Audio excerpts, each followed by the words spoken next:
Hello friends, तो कैसे आप सब। आई होप आप सब अच्छे होंगे। तो आज की इस वीडियो में हम क्या देखने वाले हैं, हम देखने वाले एनसीईआरटी साइंस क्लास 8 और चैप्टर 6। चैप्टर का नाम क्या है, जंतुओं में जनन। चैप्टर काफ़ी ज़्यादा इंपॉर्टेंट है, तो आपको क्या करना है, अच्छे से समझना है, वीडियो को पॉज करके नोट्स बनाना है एंड आपको लर्न करना है चैप्टर। ठीक है, चलिए सबसे पहले हम बात करते हैं चैप्टर का जो नाम है जंतुओं में जनन। तो जनन किसको कहते हैं, जनन को इंग्लिश में क्या कहते हैं, रिप्रोडक्शन। तो रिप्रोडक्शन होता क्या है, जीवों के द्वारा अपने समान नई संतान को उत्पन्न करना। जीव जब क्या करते हैं, अपने जैसी अपने समान ही नई संतान को जन्म देते हैं, तो वो कहलाता है जनन। जनन अपनी प्रजाति के अस्तित्व को बनाए रखने के लिए किया जाता है। जनन क्यों किया जाता है, अपनी प्रजाति के अस्तित्व को बनाए रखने के लिए, हमारे जैसे ही जो कहते हैं ना, हमारा वंश आगे चले, तो इसलिए। जनन के प्रकार, जनन दो प्रकार से होता है, लैंगिक और अलैंगिक। लैंगिक जनन मतलब सेक्सुअल रिप्रोडक्शन, अलैंगिक जनन मतलब अनसेक्सुअल रिप्रोडक्शन। अब लैंगिक जनन में क्या होता है, लैंगिक जनन में जो है नर और मादा का होना जरूरी होता है। नर में क्या होते हैं, नर जनन अंग होते हैं, मादा के मादा जनन अंग। नर जनन अंग से क्या बनते हैं, नर युग्मक का निर्माण होता है, मेल गैमेट्स, और मादा जनन अंग से मादा युग्मक फीमेल गैमेट्स का निर्माण होता है। जब नर युग्मक और मादा युग्मक दोनों आपस में मिलते हैं तो क्या बनता है, युग्मनज, जाइगोट बनते हैं, जिससे क्या होती है, नए जीवन की शुरुआत। हम सिंपल डेफिनेशन में कहें तो लैंगिक जनन की परिभाषा लिखेंगे तो हो जाएगी, प्रजनन की वह क्रिया जिसमें दो युग्मकों मतलब नर युग्मक और मादा युग्मक, इनके मिलने से बनी रचना युग्मनज जाइगोट द्वारा नई जीव की जब उत्पत्ति होती है तो उसको कहते हैं हम लैंगिक जनन। मनुष्य में हम नर जनन अंग की बात करें तो मनुष्य में नर जनन अंग होते हैं 3, वृषण, शुक्रवाहिनी और शिशन। वृषण जो है नर युग्मन का उत्पादन करता है, नर युग्मक मतलब मेल गैमेट्स का उत्पादन वो करेगा। मेल गैमेट्स को क्या कहते हैं, इनको ही हम कह देंगे जो उत्पादन होगा शुक्राणु, स्पर्म। अब जो शुक्राणु होता है ना, स्पर्म, इसके भी 3 भाग होते हैं, एक होता है सिर, फिर होता है मध्य भाग और आती है पूंछ। ठीक है, अब बात करते हैं मनुष्य में मादा जनन अंग। मादा जनन अंग कौन सी होती है, अंडाशय होती है, अंडवाहिनी होती है और गर्भाशय। अंडाशय के द्वारा जो मादा युग्मक बनते हैं, फीमेल गैमेट्स, उनका निर्माण किया जाता है, जिसे क्या कहते हैं, अंडाणु ओवम। ठीक है, अब बात करते हैं अगले पॉइंट की, जो है निषेचन, फर्टिलाइजेशन। फर्टिलाइजेशन क्या होता है, तो नर युग्मक मतलब शुक्राणु हो गए और मादा युग्मक अंडाणु हो गए, इनके संलयन से, इनके मिलने से जो जाइगोट का निर्माण होता है, युग्मनज का निर्माण होता है, इसको ही कहते हैं निषेचन, फर्टिलाइजेशन। अब फर्टिलाइजेशन क्या होता है, 2 प्रकार का होता है, आंतरिक निषेचन और बाह्य निषेचन। आंतरिक मतलब जो शरीर के अंदर होता है और बाह्य मतलब जो बाहर होता है। यदि निषेचन मादा के शरीर के अंदर हो तो उसको क्या कहते हैं, आंतरिक निषेचन, जैसे मानव, गाय, बकरी और मुर्गी। बाह्य निषेचन, निषेचन मादा के शरीर के जब बाहर हो, जैसे मानव, मछलियां और मेंढक। अब आप कहेंगे मैडम आंतरिक निषेचन में भी मानव लिखा है और बाह्य निषेचन में भी मानव लिखा है। अब निषेचन की क्रिया मानव में आंतरिक होती है, बाहरी थोड़ी ना होती है, बाहरी भी होती है। देखिए, आंतरिक निषेचन तो सिंपल सा है कि मानव के शरीर के अंदर होता है फर्टिलाइजेशन। जो बाह्य निषेचन है उसमें क्या होता है, ये कृत्रिम तरीके से होता है, आर्टिफिशियल तरीके से जो है निषेचन को जो है मादा की जो है मानव की बॉडी के या मादा की बॉडी के बाहर कराया जाता है, इसको हम कहते हैं टेस्ट ट्यूब बेबी। ठीक है, ये मैं आगे आपको पढ़ाऊंगी, तो याद रखना है, अगर क्वेश्चन पूछा जाए मानव में जो निषेचन कौन सा होता है, इंटरनल होता है या एक्सटर्नल, तो दोनों निषेचन होता है। अब देखिए ये क्या है, युग्मनज, जाइगोट। जाइगोट से क्या संरचना बनती है, टिश्यू मिलते हैं जाइगोट से। टिश्यू के बाद क्या बनती है, अंग बनते हैं, ऑर्गन से, पूरे ऑर्गन के बाद अंग तंत्र बनता है, ऑर्गन सिस्टम पूरा, उसके बाद हमारी पूरी बॉडी, शरीर का निर्माण होता है। अब आ जाता है विशेष प्रकनरी शिशु, जिसको इंग्लिश में आपने सुना होगा टेस्ट ट्यूब बेबी। ये क्या होता है टेस्ट ट्यूब बेबी, ठीक है। देखिए क्या होता है, मादा की जो अंडवाहिनी होता है उसमें अवरुद्ध आ जाता है। अवरुद्ध मतलब वहां तक जो है मेल के शुक्राणु स्पर्म जो है नहीं पहुंच पाते। अब जब शुक्राणु नहीं पहुंच पाएंगे तो क्या होगा, अंडाणु में फर्टिलाइजेशन नहीं होगा, निषेचन नहीं हो पाएगा। जब निषेचन नहीं होगा तो जाहिर सी बात है जो है तो शिशु का जो है जन्म नहीं होगा। ठीक है, शिशु नहीं बन पाएगा। मादा के शरीर से क्या करते हैं, अब ये हम टेस्ट ट्यूब बेबी, ये क्या है, कृत्रिम तरीका होता है। इसमें हम करते क्या है, मादा के शरीर से लेते हैं हम ताजे अंडाणु लेने के बाद जो शुक्राणु होते हैं मेल के, तो शुक्राणु अंडाणु दोनों का संलयन कराते हैं, दोनों को मिलाते हैं। निषेचन जब पूर्ण हो जाता है उसके बाद क्या होता है, युग्मनज का निर्माण होता है, 1 सप्ताह तक ये विकसित होता है। फिर इसको क्या करते हैं, मादा के शरीर के गर्भाशय में डाल दिया जाता है, रोपित कर दिया जाता है। इससे क्या होता है, नए शिशु का जन्म होता है। ये क्या होता है, मादा के अंदर ही होता है, लेकिन क्रिया जो है बाहर होती है, फर्टिलाइजेशन की क्रिया बाहर कराई जाती है। इसे कहते हैं प्रकनरी शिशु। कई सोचते हैं कि प्रकनरी शिशु का मतलब है कि ट्यूब के अंदर करवाया जाता है, ऐसा कुछ नहीं है। ठीक है, बाहर निषेचन होता है और फिर उसको मादा के शरीर के गर्भाशय में डाल दिया जाता है और वहीं पे शिशु का होता है। यह निषेचन मादा के शरीर के बाहर होता है, इसलिए इसे क्या कहते हैं, इन विट्रो फर्टिलाइजेशन। तो निषेचन क्या होता है, मानव में आंतरिक भी होता है और बाह्य निषेचन भी होता है। ये बाह्य निषेचन का एग्जाम्पल है टेस्ट ट्यूब बेबी। ठीक है, अब बात करते हैं भ्रूण का परिवर्तन, जो एम्ब्रॉय होता है, ठीक है, उसका डेवलपमेंट कैसे होता है। तो गर्भावस्था के दौरान ही जो एम्ब्रॉय है उसका विकास होता है, जिसे हम क्या कहते हैं, भ्रूणीय परिवर्धन। भ्रूण के विकास की वह अवस्था जिसमें उसके अलग अलग अंगों की पहचान की जा सके उसे कहते हैं गर्भ।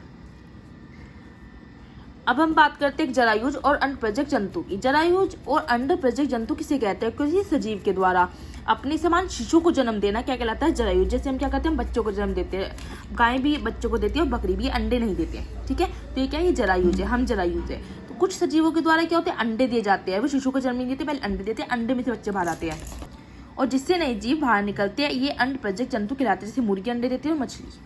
अब आ जाता है मेंढक का जीवन चक्र।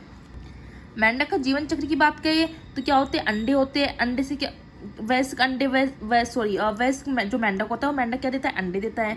अंडे से क्या होता है, टैडपोल लार्वा निकलता है, उसके बाद विकसित टैडपोल लार्वा बनता है, उसके बाद एक वयस्क मेंढक बन जाता है। मेंढक के द्वारा दिए गए अंडों में निषेचन के बाद जब उन अंडों से नए जीव बाहर निकलते हैं तो वे वयस्क अंडे वयस्क मेंढक के जैसे दिखाई नहीं देते, इनको कहते हैं टैडपोल लार्वा, ठीक है। ये जब अंडे फूटते हैं उनमें से निकलते हैं ना, वो मेंढक नहीं निकलते, वो टैडपोल लार्वा होते हैं, अलग होते हैं थोड़े मेंढक से। अब टैडपोल लार्वा क्या होता है, पानी में आयोडीन होता है, उसकी उपस्थिति में विकसित होकर वैसे मेंढक में बदलता है, जिसे क्या कहते हैं, कायांतरण कहते हैं, मेटामॉर्फोसिस कहा जाता है। ये रेशम कीट का जीवन चक्र है, ठीक है। वैश्विक जो रेशम कीट है वो अंडे देता है, अंडे से कैटरपिलर लार्वा निकलता है और फिर प्यूपा और प्यूपा से वैश्विक रेशम कीट बनता है, ठीक है। तो ये आपके क्या है, मेंढक का जीवन चक्र और रेशम कीट का जीवन चक्र हो गया। अब आ जाता है अलैंगिक जनन। तो पीछे से जो ढोल की आवाज आ रही है ना, प्लीज उसे इग्नोर करना, हमारी गली में जो शादी है, ठीक है। अलैंगिक जनन किसको कहते हैं, जब केवल एक ही जनक के द्वारा नई संतान उत्पन्न हो, एक ही जनक के द्वारा, तो उसको अलैंगिक जनन कहते हैं। अलैंगिक जनन से उत्पन्न नई संतान जनक के समान ही होती है। अलैंगिक जनन से जो संतान होती है वो जनक के समान ही दिखाई देती है और उसमें सिर्फ एक जनक के द्वारा ही नई संतान उत्पन्न होती है। अब अलैंगिक जनन की कई विधियां होती है। पहली विधि रहती है मुकुलन, जिसको इंग्लिश में बडिंग कहते हैं। किसी जीव के शरीर के बाहरी सतह पे क्या होता है, एक उभार से निकलता है, जिसे कहते हैं मुकुल कहते हैं। यह मुकुल विकसित होकर एक नए जीव में बदल जाता है, जैसे हाइड्रा का होता है, यीस्ट का होता है। अब आ जाता है नेक्स्ट जो इसकी विधि होती है वो है द्विखंडन, बाइनरी फिजन। बाइनरी फिजन किसे कहते हैं, किसी कोशिका के दो भागों में बंटने की क्रिया को क्या कहते हैं, द्विखंडन। जब कोई कोशिका दो भागों में बंट जाती है, जैसे अमीबा का, ठीक है। ये अमीबा क्या है, एक कोशिकीय जीव है और ये जलाशयों में पाया जाता है। देखिए मैं बताती हूँ, ये जैसे अमीबा है तो ये इसका क्या है, अमीबा की संरचना है, इसमें बीच में केंद्रक है। सबसे पहले क्या होता है, कोशिका का क्या होता है, केंद्रक का विभाजन होता है, जैसे केंद्रक है तो विभाजित हो जाता है। फिर उसके बाद प्लाज्मा झिल्ली का जो है विभाजन होता है, उसके बाद क्या होता है, दो संतति अमीबा बन जाती है। मतलब क्या होगा, कोई कोशिका जो है दो भागों में बट गई, तो एक है द्विखंडन, बाइनरी फिजन। तो किसमें होता है, अमीबा में होता है, आपको याद रखना है। अब बात करते हैं हम नेक्स्ट टॉपिक जो है क्लोनिंग। क्लोनिंग क्या होता है, किसी कोशिका के समरूप कोशिका, किसी कोशिका के समान ही कोशिका, किसी अंग के समान अंग, किसी जीव के समरूप नए जीव का निर्माण करना क्लोनिंग कहलाता है। क्लोनिंग का मतलब होता है हमारे जैसा ही दूसरा जीव, बिल्कुल हुबहू जो हमारे जैसा हो।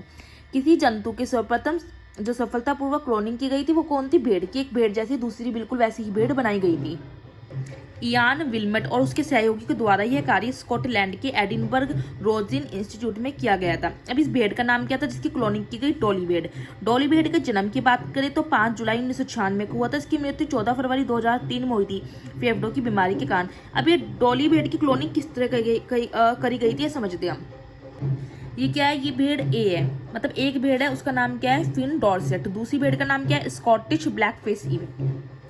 इस वाली भेड़ का तो स्तन ग्रंथि कोशिका ली है और स्कॉटिश का क्या लिया, अंड कोशिका ली है, ठीक है। इन दोनों के हमने केंद्रक ले लिए, ये केंद्रक ले लिया फिन डॉर्सेट का, ये ले लिया हमने स्कॉटिश का। अब देखिए जो फिन डॉर्सेट का जो ये केंद्रक है, इसका हमने, ये तो बाहर क्या होती है, बाहर कोशिका होती है, अंदर केंद्रक होता है। हमने इस वाली का केंद्रक ले लिया और जो स्कॉटिश थी उसका हमने क्या लिया, उसकी हमने जो है कोशिका में से केंद्रक नहीं लिया, हमने सिर्फ कोशिका ली है। हमने फिन डॉर्सेट स्तन ग्रंथि कोशिका ली, स्कॉटिश की अंड कोशिका ली। इन दोनों का हमने क्या करा, इस वाली जो फिन डॉर्सेट है इसका तो कोशिका में से केंद्रक ले लिया और स्कॉटिश का हमने केंद्रक नहीं लिया, सिर्फ कोशिका ले ली। देखिए अंदर से केंद्रक नहीं है, इसका केंद्रक लिया, इसकी कोशिका। अब इन दोनों को हमने मिलाया तो हमारी ये कोशिका बन गई जिसके अंदर केंद्रक है। इस कोशिका को वापस हमने क्या करा, स्कॉटिश ब्लैकफिश ईव के शरीर में रोपित कर दिया। कोशिका वृद्धि और विकास करेगी, कोशिका क्या करेगी, वृद्धि करेगी और विकास करेगी और नई भेड़ को जन्म देगी। और जो नई भेड़ को जन्म दी है वो क्या है, डॉली भेड़ है। केंद्रक जो है फिंडोरसेट का लिया, कोशिका किसकी थी, स्कॉटिश की ली थी, और वापस हमने स्कॉटिश के अंदर इसके शरीर में रोपित कर दिया, तो वहां से एक नई भेड़ का जन्म हुआ, डॉली भेड़। यह भेड़ जो है फिंडोरसेट के समान दिखाई दी। अब देखिए हमने जो कोशिका ली थी तो हमने ये डाली तो थी स्कॉटिश के अंदर, लेकिन जो हमारी डॉली भेड़ बनी है, क्लोन बना है, वो फिंडोरसेट के समान दिखाई दी। क्यों? क्योंकि केंद्रक हमने किसका लिया था, फिंडोरसेट का लिया था। मतलब जिसका केंद्रक लिया हो ना उसके जैसे ही संरचना मिलेगी, कोशिका किसकी लो कोई फर्क नहीं पड़ता। तो डॉली भेड़ क्या है, एक क्लोनिंग वाली है, जो सर्वप्रथम जो क्या हुई थी, सफलता पूर्वक क्लोनिंग की गई थी, वो थी डॉली भेड़। तो आपको याद रखना है। लेकिन 14 फरवरी 2003 में इसकी मृत्यु हो गई थी फेफड़ों की बीमारी के कारण। तो चैप्टर आपका हो जाता है कंप्लीट। मैं स्टार्टिंग से दिखा रही हूँ, वीडियो को पॉज करना है, अच्छे से आपको नोट्स बना लेने हैं। वीडियो अच्छी लगी है तो लाइक करना है, शेयर करना है फ्रेंड्स के साथ, और कमेंट्स करके मुझे जरूर बताना है। नेक्स्ट वीडियो में हम देखेंगे नेक्स्ट चैप्टर, क्लास 8 का चैप्टर 7 है जो, ठीक है।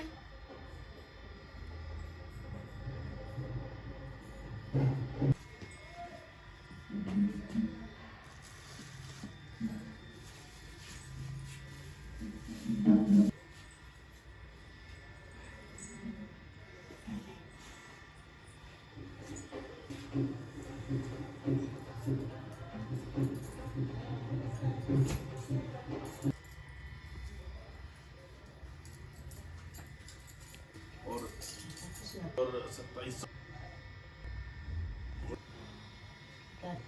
टमाटर है, प्योर देसी।